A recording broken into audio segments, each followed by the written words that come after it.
No life should be lost on a debt of $28,000, and we don't want that for anybody else. Hannah Friebel was 27 years old. She was working as a mental health support worker. She was a researcher and adjunct professor at Monash University, and she founded a dance school to help people with mental illness. She'd been on the NDIS for about 3 years. In 2019, she got a plan worth about $35,000 over a 2-year period. In 2021, she was allowed to self-manage a plan, which means she can spend the money herself and more freely. Why that prompted concern from her parents and others was the reason Hannah was on the NDIS was because she had bipolar type 1. And people who have bipolar type 1 often have impulsive behaviour, which is a lot of the time categorised with things like overspending.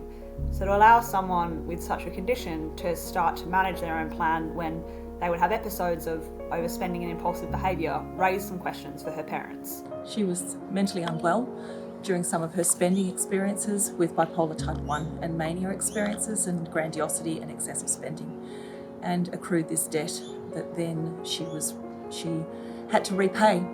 It wasn't until about 2 years later, though, that this really became a problem. Hannah received a letter from the NDIS saying that they were going to audit her spending. This was 16 months after she had started to self-manage.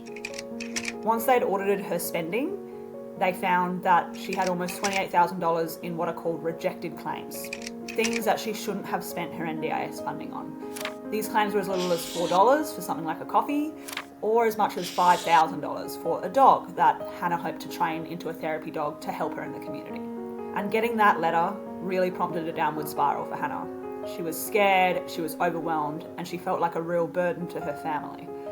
She signed over power of attorney to her mum and dad in September, just a few weeks after getting that letter, and together they were all trying to work out what to do. However, Hannah's downward spiral continued, and just a few months after receiving the debt collection notice from the NDIS, she made an attempt on her life in December 2023. She went to hospital for a short time and was released. Hannah made her second attempt on her life in January 2024. Things were getting very desperate. Her parents were talking to the NDIS and saying there was a need for a serious de-escalation of this debt collection. At an audit, they tend to hold participants accountable for their lack of governance across reviewing and approving transactions, and it puts participants at risk. 2 weeks before Hannah's third and ultimately last attempt on her life, the NDIS contacted her mum to say that they wanted to pause the debt collection, wanted to de-escalate. But at that time, Hannah had already gone down into a pretty dark hole. And so in April 2024, Hannah took her own life. Her parents, John and Jenny Friebel, have been talking about her story and what happened in the hope that it won't happen to someone else again.